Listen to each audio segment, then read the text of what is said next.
Hello दोस्तों, नमस्कार। मैं केएम एजुकेशन की तरफ से आज आपको बताने वाला हूँ कि क्या जो ये डेस्क वर्क आती हैं 10th क्लास तक के, क्या ये पढ़ना उचित है या मतलब इनको नहीं पढ़ना चाहिए। तो मैं आपको बताने वाला हूँ कि डेस्क वर्क जो आती है वो एक संजीव पासपो का डेस्क वर्क आता है और एक एक्सीलेंट का डेस्क वर्क आता है। तो आप यहाँ पे देख सकते हैं मेरे पास फिलहाल अभी एक्सीलेंट का डेस्क वर्क है और जो कि माध्यमिक शिक्षा बोर्ड के द्वारा उपलब्ध इसमें मॉडल पेपर आते हैं। तो ये अभी फ़िलहाल मेरे पास में मैथमेटिक्स का है, तो मैं मैथमेटिक्स के बारे में ही बताऊँगा। अगर आप कमेंट करके बताइए आपको और डे ईश्वर के बारे में जानकारी चाहिए तो मैं वो भी बता दूंगा कौन सा डे ईश्वर आपको पढ़ना चाहिए, संजीव पासबुक वाला पढ़ना चाहिए या फिर एक्सीलेंट का पढ़ना चाहिए। मैं गणित के बारे में फ़िलहाल बता रहा हूँ कि गणित में क्या एक्सीलेंट बेस्ट हैं या फिर संजीव पासबुक का बेस्ट है।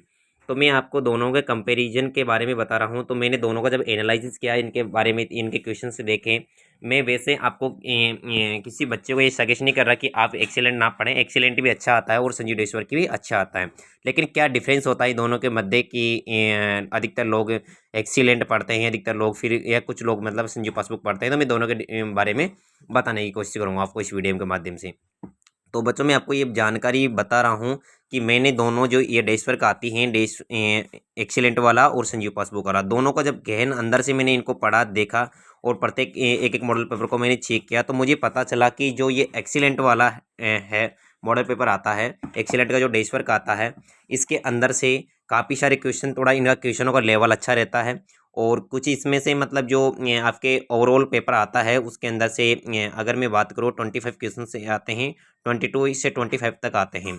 तो उसमें आपको कुछ क्वेश्चंस इसमें जो बुक है आपकी बुक, उस बेसिस पे आपसे बाहर को देखने को मिल सकते हैं। मतलब ये है कि इस जो एक्सीलेंट होता है उसके मॉडल पेपर में और संजीव पासबुक का मॉडल पेपर में शॉर्ट में समझा हूँ तो जो संजीव पासबुक का जो मॉडल पेपर आते हैं वो बुक के आधार पर ही आते हैं, बुक किताब के अंदर से आते हैं। बाकी एक्सीलेंट में से कुछ आपको क्वेश्चंस हैं वो बाहर से देखने को मिल सकते हैं। और ये बच्चों मैंने अधिकतर इसमें प्रत्येक जो मॉडल पेपर है उसमें मैंने देखा है, एनालाइज किया है कि बच्चे मेरे से पूछ रहे थे कि सर हम इससे एक्सीलेंट को निकाल रहे हैं तो लेकिन कुछ क्वेश्चंस हैं जो हमारी बुक में से नहीं है, बाहर से क्वेश्चन है, तो क्या उनको सोल्व करना उचित है। तो बच्चों मैं आपको जानकारी के लिए बता सकता हूँ कि देखो, सबसे पहले प्रायोरिटी होती है अपनी बुक के क्वेश्चनों को निकालने का। जब तक आप अपनी बुक के क्वेश्चनों को निकाल लेते हैं अच्छी तरह से, उनको 10 बार, मैं तो ये कहता हूँ 10 से 15 बार आप उनको अपनी जो बुक है उसको रिवीजन मार लो। अगर आप मैथमेटिक्स में 100 ऑफ 100 नंबर लाना चाहते हैं, कैसे लेकर आएँ, तो आप मेरे से पूछ सकते हैं कि क्योंकि मैं आपको बताने की कोशिश करूँगा ये कैसे आते हैं।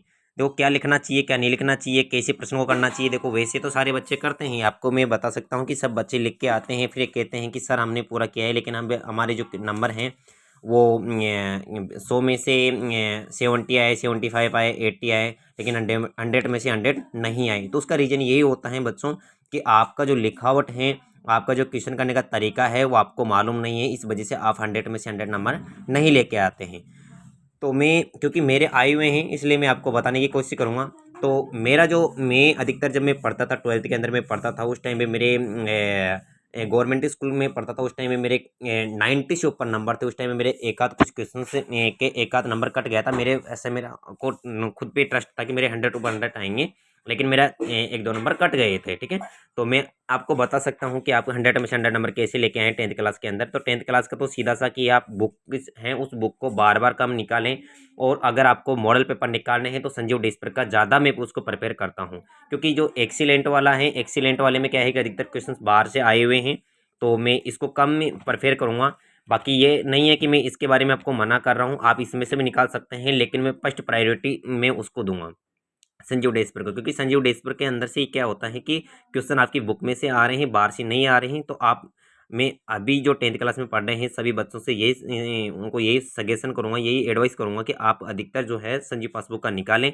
एक्सीलेंट अगर आप निकाल लेते हैं तो बहुत अच्छी बात है, लेकिन एक्सीलेंट के अंदर से आपको क्वेश्चन बाहर से देखने को मिल सकते हैं, आप उसमें परेशान हो सकते हैं। तो मैं यही कहूँगा आप अपनी बुक से निकालें, बुक के अलावा बाहर से कोई क्वेश्चन नहीं आता है। हाँ, कुछ नंबर चेंज हो सकते हैं, क्वेश्चन वही भी रहता है, एक आध क्वेश्चनों का नंबर चेंज हो सकता है ऊपर नीचे, बाकी वही क्वेश्चन रहता है। ठीक है, तो अब अगर आप 100 ऑफ 100 नंबर लाना चाहते हैं तो मेरे चैनल को सब्सक्राइब करें। और आप मैं आपको बताऊंगा कि आप जैसे आपकी जो 2024 की एग्ज़ाम है उसके अंदर से आप 100 में से 100 नंबर कैसे लेके आएंगे, वो उसकी जानकारी मैं आपको इसी चैनल के माध्यम से बताता रहूँगा। तो आप मेरे चैनल को फॉलो करें और इसको आप सब्सक्राइब करके शेयर करें और लाइक करें और कमेंट करके बताइए कि क्या आपको आप 100 में से 100 नंबर लाना चाहते हैं मैथमेटिक्स में, तो आपको मैं ज़रूर अच्छी सजेशन दूंगा। आप उसके माध्यम से आप मैथ्स ही नहीं, हर सब्जेक्ट के अंदर आप अच्छे नंबर ला सकते हैं, मेरिट ला सकते हैं। ओके।